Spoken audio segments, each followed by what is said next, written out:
क्या NCERT board के लिए इंपॉर्टेंट है? हाँ इंपॉर्टेंट है। क्या एनसीईआरटी नीट के लिए इंपॉर्टेंट है? बिल्कुल, नीट का तो बहुत सारा पेपर आता है एनसीईआरटी से। क्या एनसीईआरटी जेई मेंस के लिए भी इंपॉर्टेंट है?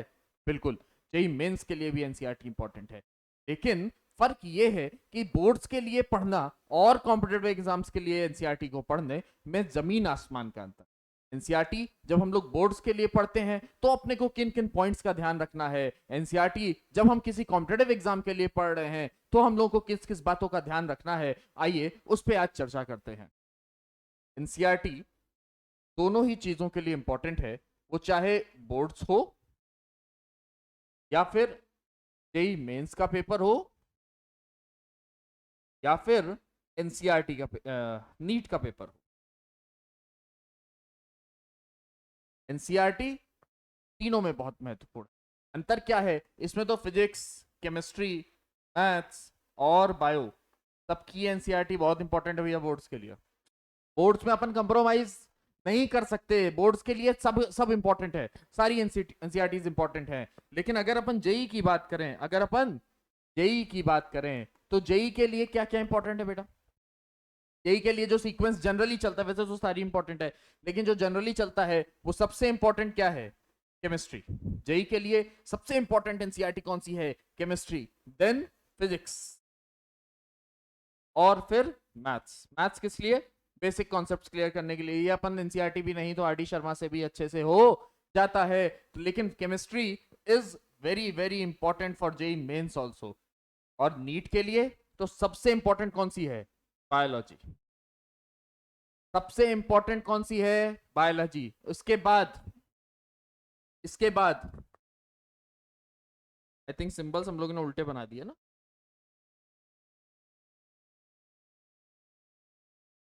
सबसे इंपॉर्टेंट केमिस्ट्री, देन फिजिक्स, में सबसे इंपॉर्टेंट बायोलॉजी, देन केमिस्ट्री और फिर फिजिक्स।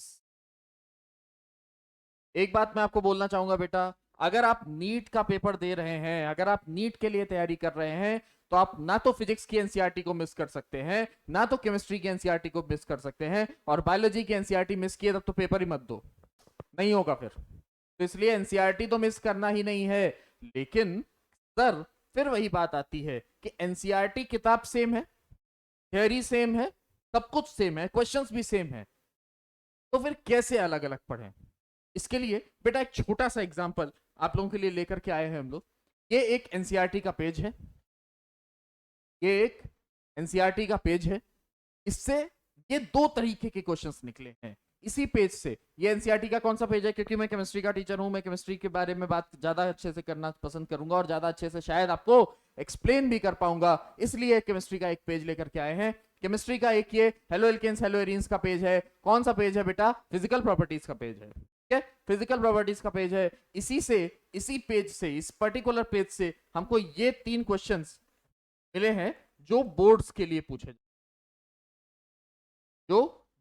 पूछे जा सकते हैं। और कई बार इतिहास में ऐसा नहीं है कि पूछे नहीं गए, कई बार ये क्वेश्चंस आए हैं, है ना। जैसे explain why alkyl halides have higher boiling point and their corresponding alkanes, why does the boiling point of alkyl halides increase with the size of halogen atom, why do the boiling point decrease with the increase branching in haloalkanes. तो ये questions हल करने के लिए बेटा, ये questions हल करने के लिए हमको क्या क्या होना चाहिए, हमको क्या क्या बहुत अच्छे से होना चाहिए? क्या ये पेज पूरा हमको अच्छे से याद होना चाहिए? हाँ सर, ये पेज हमको अच्छे से याद होना चाहिए, मतलब हमको मेमोरी अच्छी होनी चाहिए, रटना नहीं है। मैं फिर से वही बात बोल रहा हूं, मेरे याद कहने का मतलब बिल्कुल नहीं है कि आप पेज उठाओ और रट डालो, रटना नहीं है, मेमोरी अच्छी होनी चाहिए। जो हमने पढ़ा है वो हमको याद होना चाहिए कि ये चीजें होती हैं। भले हम उसको रिलेट ना कर पा रहे हो बहुत अच्छे से, रिलेट करना आना चाहिए। बहुत अच्छा हो सकता है, बहुत टिपिकल रिलेशन नहीं आ रहा है, लेकिन अगर अपन बोर्ड्स की तैयारी कर रहे हैं तो हमको ये बातें याद होनी चाहिए कि मेल्टिंग पॉइंट घटता बढ़ता क्यों है, फ्रीजिंग पॉइंट घटता बढ़ता क्यों है, वो सारी बातें अच्छे से याद होनी चाहिए। लेकिन इन सवालों को देखा जाए तो हमको ऐसा समझ में आ रहा है कि एनालिटिक्स भी आनी चाहिए, एनालिसिस करने भी होना चाहिए इसका उसका एनालिसिस भी अपने को करने आना चाहिए। अगर अपन ये बोलें कि सिर्फ याद रखने से चलेगा क्या काम, नहीं। बोर्ड्स के लिए भी सिर्फ या आज की डेट में, आज की डेट की अगर बात करें, इस समय 2023, 24, 25 के पेपरों की बात करें, 2021 के पेपर की बात करें, इन सब पेपरों की अगर बात करूं तो कहीं से भी पेपर आप सिर्फ याद रख करके नहीं कर सकते। पास हो जाओगे बट अच्छे नंबर अगर लेकर के आने हैं तो सिर्फ याद रखने से काम नहीं चलेगा। याद के साथ साथ आपको एनालिसिस करने भी आनी चाहिए। तो आपने जो याद किया उसको एनालाइज किया, ठीक है, याद किया, एनालाइज किया। कहीं कहीं पर भी जैसे why does the boiling point of alkyl halide increase with the size of halogen atom, तो रीजन पूछ रहा है, तो रीजनिंग भी आनी चाहिए। तो क्या होना चाहिए, रीजनिंग भी आनी चाहिए। और रीजनिंग के साथ साथ थोड़ी बहुत, इसमें तो कुछ भी कैलकुलेशन नहीं करना है, इसमें तो कोई कैलकुलेशन नहीं करना है। तो ये 3 इंपॉर्टेंट पॉइंट्स हैं। लेकिन लेकिन बेटा इसमें भी ये जो मेमोरी है, इसमें भी जो मेमोरी है, अगर याद ही नहीं होगा तो अपन इसका कुछ भी कर नहीं पाएंगे। तो याद तो रखना है, लेकिन ये वाले जितने भी क्वेश्चंस हैं ये सिर्फ याद भी रहेगा, एनालिसिस बहुत ज्यादा नहीं कर पा रहे होगे, रीजनिंग बहुत ज्यादा नहीं कर पा रहे होगे, तो भी ये क्वेश्चंस को करना कोई टफ काम नहीं है, ये किया जा सकता है। लेकिन अगर हम इन क्वेश्चंस के ऊपर थोड़ी सी नजर डालें, अगर हम इन क्वेश्चंस के ऊपर थोड़ी सी नजर डालें, तो ये क्या है बेटा, ये ऑप्शंस दिए गए हैं, ये सारे ऑप्शंस दिए गए हैं और डायरेक्ट एक भी क्वेश्चन नहीं है, डायरेक्ट एक भी क्वेश्चन नहीं है। मतलब चीजें यही हैं, चीजें बदल जाएंगी क्या, नहीं, चीजें वही हैं, उसी तरह मेल्टिंग पॉइंट, बॉइलिंग पॉइंट घटता बढ़ता रहेगा। लेकिन वो क्यों बढ़ रहा है, किसी पर्टिकुलर कंपाउंड के लिए क्यों बढ़ रहा है, किसी पर्टिकुलर चीज के लिए क्यों बढ़ रहा है, तो इसको सॉल्व करने के लिए, इसको सॉल्व करने के लिए अपने को कैलकुलेशन मस्ट है, कैलकुलेशन आनी चाहिए, समझना आना चाहिए, कैलकुलेशन आनी चाहिए, रीजनिंग आनी चाहिए, रीजनिंग भी बहुत अच्छी होनी चाहिए, एनालिसिस भी बहुत अच्छा होना चाहिए, एनालिसिस भी बहुत अच्छा होना चाहिए। और मेमोरी नहीं रहेगी तब तो कोई फायदा नहीं है। सर क्या फायदा हुआ, आपने सब में सेम ही सेम बात लिख दी, इसको भी वही सारी बातें लिख दी, इसको भी वही सारी बातें लिख दी, फिजिकल केमिस्ट्री होगा तो इसमें भी कैलकुलेशन की जरूरत पड़ेगी। सर क्या दिक्कत की बात है, दिक्कत की बात यहाँ है, दिक्कत की बात यहाँ है। अगर इसको, अगर इस पूरे चीज को तो थोड़ा सा पार्ट्स में समझें, पार्ट में करके समझें, तो हम इसको 2 पार्ट में डिवाइड कर सकते हैं,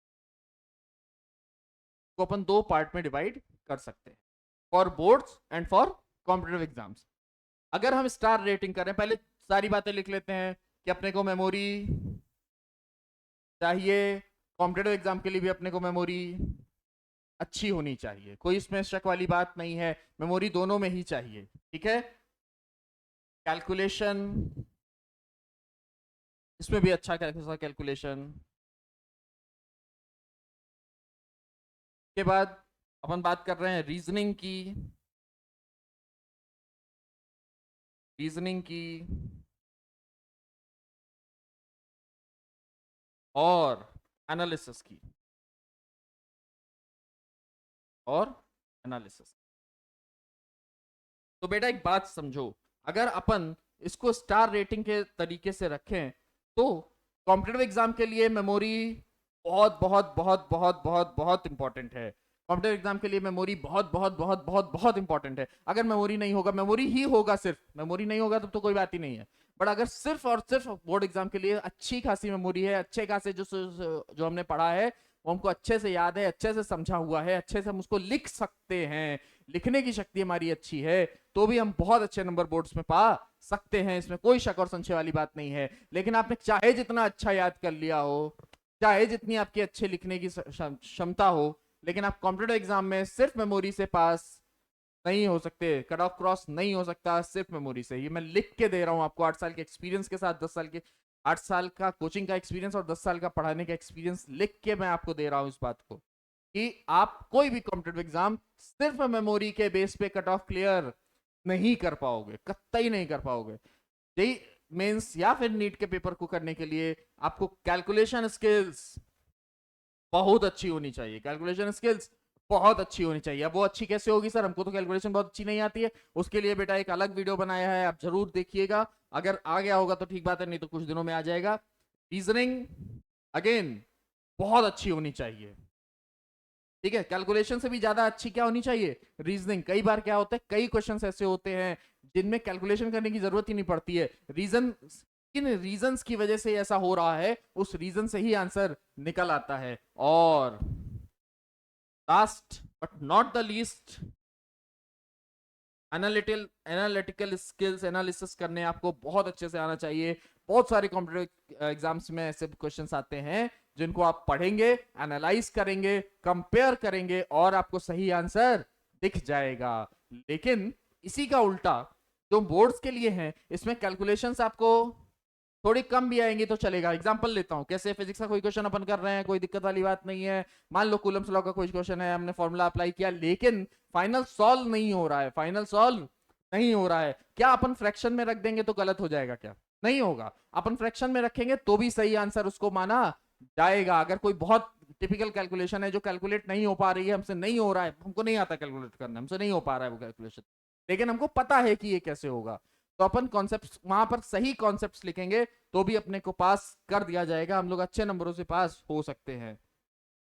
रीजन भी बहुत अच्छे से नहीं पता होगा, चीजें पता होंगी तो भी कोई दिक्कत वाली बात नहीं है बोर्ड एग्जाम में। एनालिसिस बहुत ज्यादा करने की जरूरत नहीं है, क्वेश्चन खुद ही इतना लंबा चौड़ा आता है कि उसको पढ़ करके वो अपने आप सारी बातें समझा देता है। तो इस तरह की छोटी छोटी वीडियोस आपके लिए लेकर के आएंगे। यहां से क्या हम लोगों को समझ में आया, यहां से हम लोग को ये समझ में आया कि अगर हम बोर्ड के लिए तैयारी कर रहे हैं तो अपने को बहुत ध्यान से और मेमोरी बेस्ड पढ़ाई करनी है। लेकिन अगर हम जेई और नीट की तैयारी कर रहे हैं, किसी भी कॉम्पिटिटिव एग्जाम की तैयारी कर रहे हैं और एनसीईआरटी पढ़ रहे हैं, तो हमको इन 4 बातों का बहुत अच्छे से ध्यान देना है। मैं एक बार फिर से आप लोगों के लिए बोल रहा हूं, वो क्या क्या है, मेमोरी, कैलकुलेशन, रीजनिंग और एनालिसिस। इसी तरह की छोटी छोटी वीडियोस लेकर के आपके साथ स्ट्रेटेजी के साथ आपको सफलता की ऊंचाई तक पहुंचाएंगे। तब तक के लिए बहुत बहुत धन्यवाद, साधुवाद, थैंक यू।